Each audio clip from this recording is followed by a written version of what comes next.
Consult an advisor or conduct your own due diligence when making financial decisions. General principles discussed during this program do not constitute personal advice. This program is furnished by Dentist Advisors, a registered investment advisor. This is Dentist Money. Now, here's your host, Reese Harper.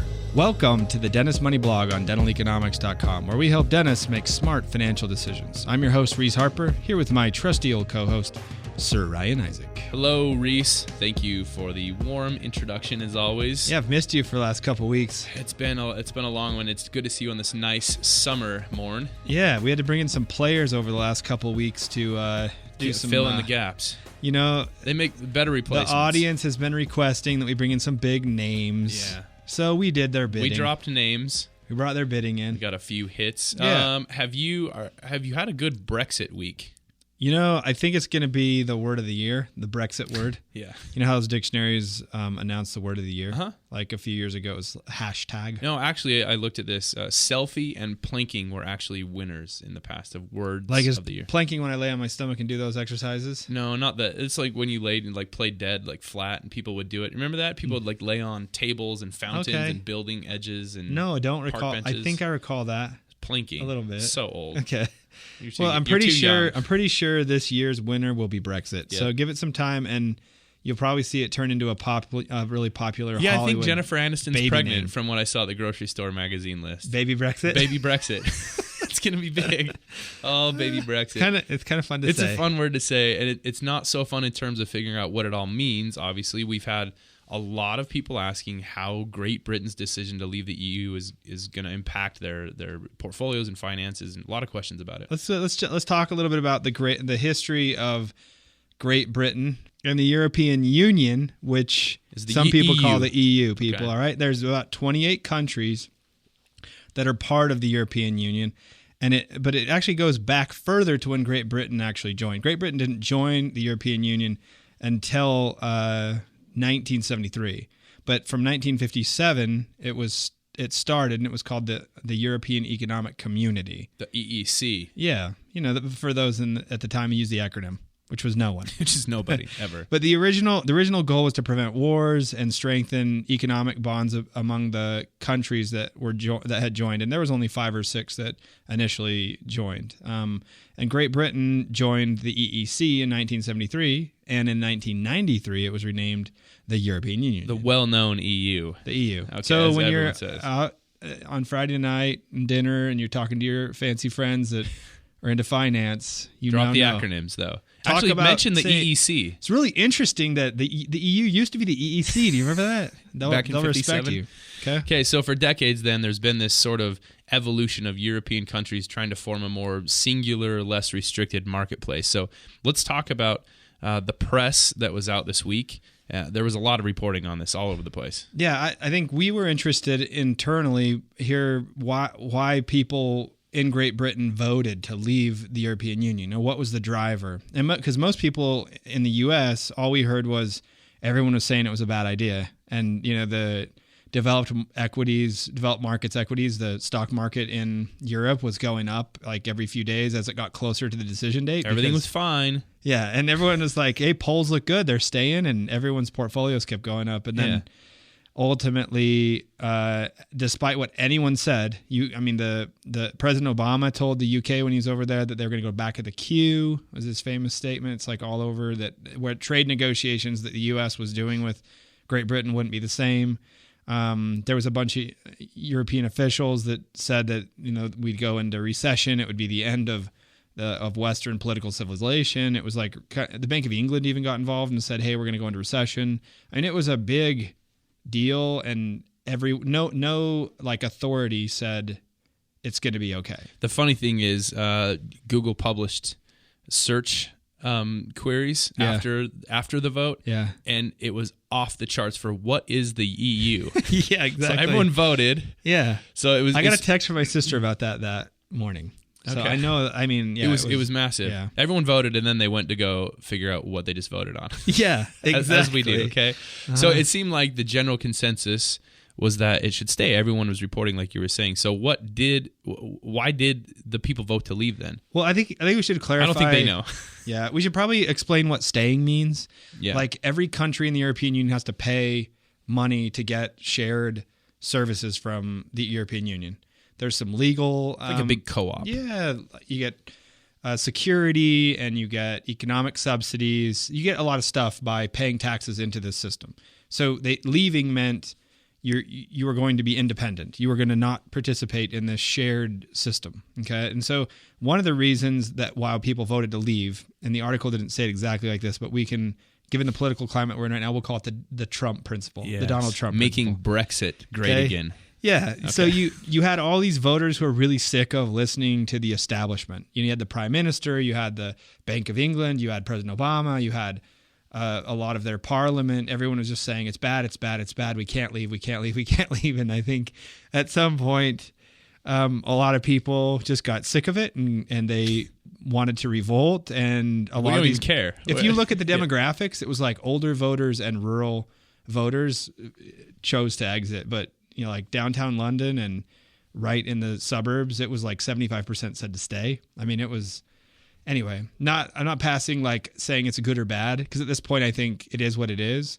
There's good that will come of it eventually, but it could have been fine the way it was. I mean, but it's it is what it is. But a lot of the rural people and the older people did vote to leave. Interesting. Okay, and it seems like we'll talk about a few of the factors here, but it seems like immigration played a very big factor in this decision. Yeah, huge. You're right. A few people. Well, I mean, if you think about it, like even in the U.S., there's a lot of uncertainty and worry about immigration, especially with all the terrorism internationally that's going on. You wonder if you're safe, and a lot of people felt that as a member of the European Union, that Great Britain wouldn't have control over the number of people that were coming into their country.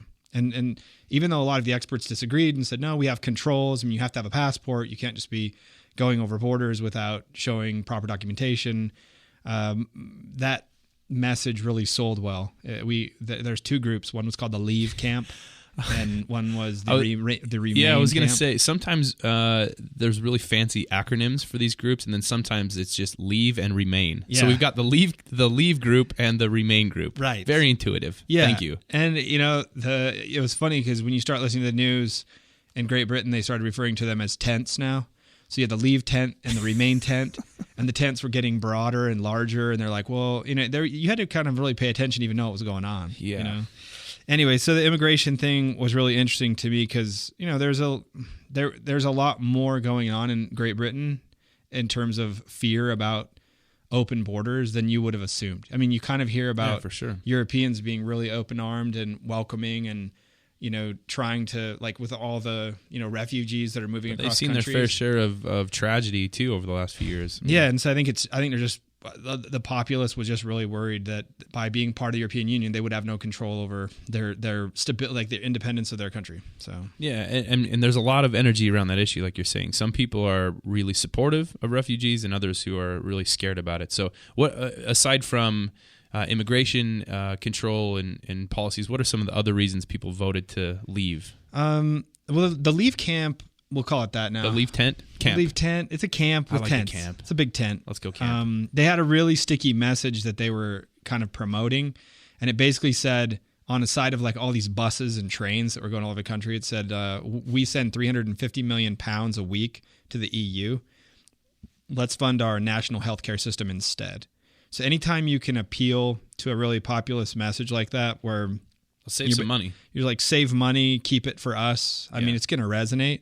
And that really took off a lot more than most people thought. I mean, that was like one of the number one reasons people voted why they left. But on the exit polling, that was, they wanted to keep the money in their own country, which is kind of so was it true? Yeah. I mean, at the end of the day, like there was, it was a simple message for a complicated actual issue. Right? Very simple message that isn't entirely the fact, but there's some strengths that'll come from it long term, and there's some short term like pain. And I think that's the thing you have to like deal with when as an investor. You don't know what decisions governments are going to make. You don't know about natural disasters. You don't know about wars. And so you can't really make your investment decisions based on what you think the outcomes of a political fight are going to be. You just have to invest capital. And you have to have faith that companies are going to sort out how to make money in the new environment. Yeah, well, let's get into that, because the day after the vote, The Dow was down 611 points. Today, as we're recording this, it's down another 3 when we started. So it's been a really volatile period since then. Anyone with a diversified portfolio has exposure to Great Britain. It's a developed market, and it's a big part of anyone's international portfolio, so they felt it. Yeah, and as of 2016, if you look at it, the U.S. market, just the U.S. market makes up about 50% of the worldwide equity market. So all the stocks in the U.S.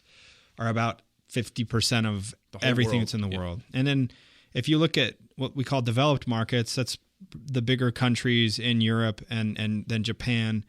It includes Great Britain and Canada. We don't want to leave Canada. No, we don't want to leave Canada. There's some Canadians that would be very 4%, upset if we do. That great country. Yeah, and so right now, if you look at how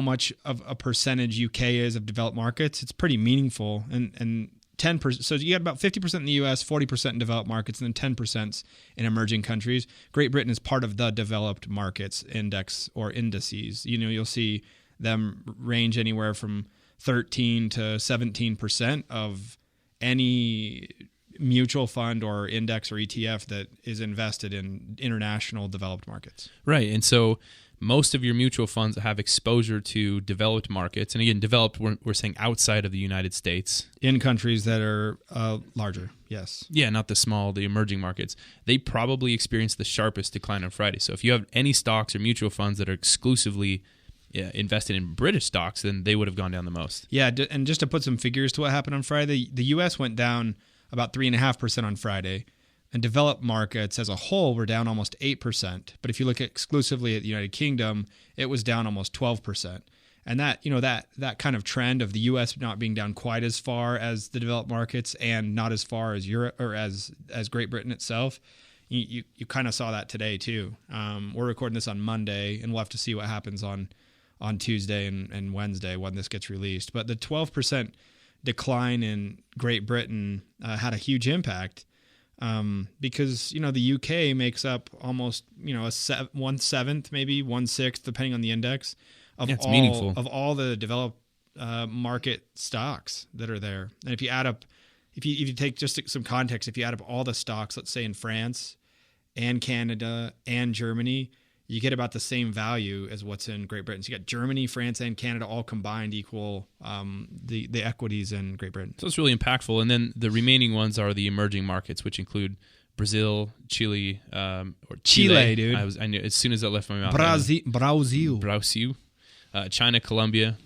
and a bunch of other smaller countries. Those were down about 5% for the day on Friday. So when stuff like this happens, a lot of people get frustrated, with their investments, and they kind of just get sick of watching portfolios go down. Totally. It feels like there's something you got to do about it, know? And owning stocks is not an easy ride. It's not unusual for stocks to experience no gain for years, especially when we have periods of economic turmoil like we're seeing right now.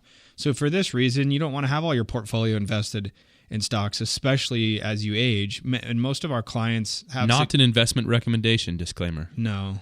Yeah, but a lot of our clients will have large amounts of money in bonds in their portfolios.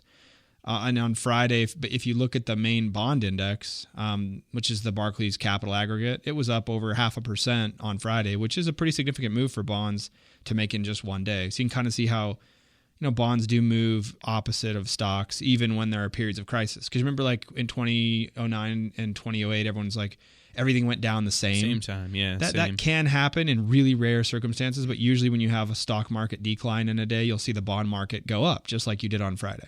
Yeah, and one takeaway, because I think the natural gut reaction is to say, well, why do I own this stuff? Why is it in my portfolio? But one takeaway that's interesting to me is that all the stocks in the world, they don't move the same direction, or at least they don't move by the same amount at the same time every day. So I'm sure everyone's kind of waiting for so what? What do I do about this? So how should Brexit, #Brexit?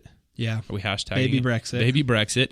How should Brexit affect their investment strategy? And I would include in here, if you're listening to this 4 years from now, insert the crisis, the natural disaster, the presidential election, the corporate scandal, insert the crisis, and how should that crisis... Chinese economy. Japanese tsunami. Yes. I can go through one for the last 6 months because they're imprinted on my mind because we we have a lot of conversations with people about. So how does this affect your investment strategy then? Well, I mean, I think it's a good time to highlight just a few principles. Okay, so anytime we get a major event that affects markets like this really quickly, we see calls coming in and definitely things start picking up. And it's true, people react to these moments. But in fairness to our clients, and I was really impressed to see how everybody reacted on Friday. I mean, we always have conversations, but I think over time it's interesting to see how mature people are becoming with their investment portfolios, how they react to news, and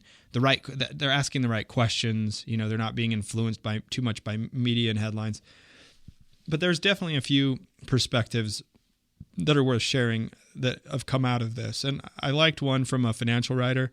His name's Wes Wellington. I like this guy. Yeah, and I thought he shared some good insight. Why don't you read the quote? Sure. Wes said, given the challenge, the difficulty is in first predicting the events, but even the greater challenge is predicting how other investors will react to these events. Yeah, I like that quote. So you got, the first problem is predicting the event itself, right? Did we know that Brexit was going to happen? Well, no. All the experts said no. And until the day of the vote. Like, you didn't even know until the vote came out. Now, first, you can't predict economic events, okay? And so stop it. Yeah, just don't do that. But you and I both saw like 10 articles after that saying, see how I predicted this? Like, I predicted Brexit. Like, look at me. I knew Brexit was going to happen. And I had several clients, send me content of people predicting Brexit, like the day that Brexit happened. And I just feel like that ultimately is like people capitalizing on hindsight, and that's all it is. But so you can't predict economic events, and you don't know how other people are going to react to. That's the harder part. Those events. That's all the market is it's people's reactions and expectations about what news comes out. Yeah, and a lot of the. What if everyone thought it was good? Yeah, and markets went up because of it. Well, and a lot of the is the reason that the market is currently experiencing this downward pressure for rational reasons, or is it because of lack of liquidity? Is it because of fear out of trade policies? I mean, this hasn't even happened yet. Like, no. This could this could actually take years to. Yeah, and we don't know whether the companies that are currently being discounted at 7, 8, 9% are being discounted for a rational reason, or just because of short-term market fear, expectations. I mean, so you have to be careful as you jump to conclusions about why markets move a certain way. That quote that you just read just highlighted the two reasons. We don't know events that are going to occur in advance. You can't predict the future of economic events, but you don't know how other people are going to react to those events either. And like you said, it could have been precisely the opposite move given a different marketing message or a different PR strategy, or, I don't think people know very much about Brexit, period. And so that's just interesting to see how people react. So yeah. And so you're saying just don't kid yourself into thinking that this was obvious. It's only obvious now, and it wasn't even obvious an hour before it happened. No. So. Yeah. And one other thing I liked from this quote was how, and you didn't read this part, but he talked about how maintaining broad diversification across companies, industries, countries, and currencies is the best way to protect yourself.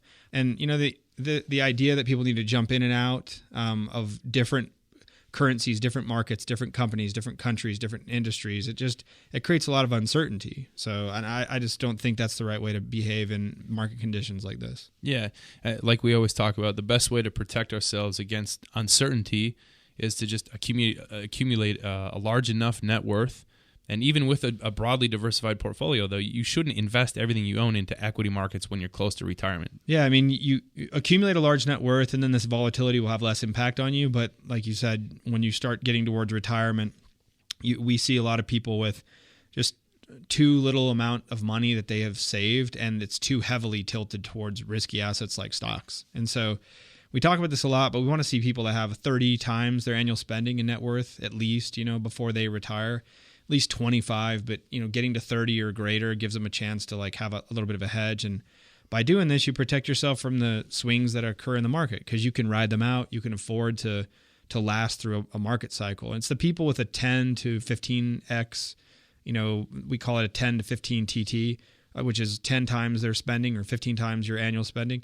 they can't really afford to have much equity exposure, and they're the people that sometimes try to knock the ball out of the park to make up for the fact that they didn't save enough or accumulate enough earlier in their life. Exactly. It's like you said, it's all about the TT. Yeah, I think that's in a Taylor Swift song, isn't it? I don't know. All about the TT, the total term. You can recommend that. Send your lyrics in. I will. Okay, so anything else that you liked from last week? I liked one statement released by a company called Dimensional, and I think it sums up what happened on Friday really well. It said, "We urge caution in allowing market movements to impact long-term asset allocation. Long-term investors recognize that risks and uncertainty are ever present in markets, and a drop in prices is generally due to lower expectations of cash flows, higher discount rates, or both." I know that probably is confusing to people, but when markets and equities decline or increase, that is happening because investors have a different expectation now of cash flows that might be coming from those companies, and that might be a difference in trade expectations that people have had about Great Britain even. And those trade expectations might not even be implemented, right? We don't know exactly how all that's going to shake out. And so there's not like a rational reason yet today that the market should be discounting the equities at such an extreme level, but we'll find out why that is happening as you let time pass. So I don't know. I just like to encourage people to continue to stay diversified. The precisely at the time where it feels like you should avoid a country like Great Britain or walk away from it is probably the time when it makes the most sense to continue to be patient with that asset class, because it's at a buying opportunity that's much less expensive than it was a month ago. So anyway. Yeah, and I think that's a good point about actually being there to take advantage of recovery periods. If you're saying that UK, just the UK itself was down 12%, that's not what it does forever, right? And so no one knows when that's going to recover.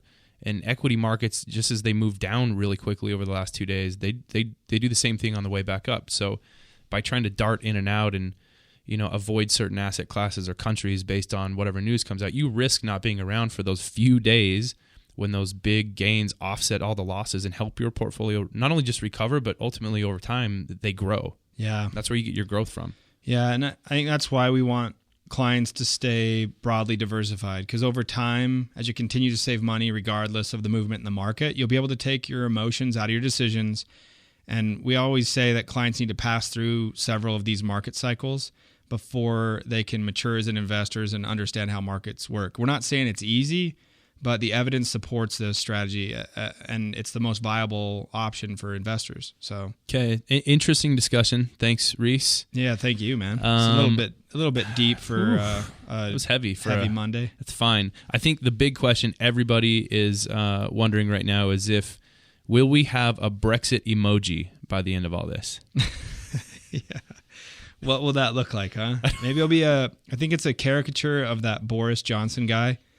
With the crazy blonde hair. Yeah, he's in the Leave tent. Mm-hmm. He kind of looks like Trump a little bit. That could be good. That could be good, man. All right, well, thanks to all of our listeners for joining us. Remember to give us some feedback while this episode is fresh in your mind.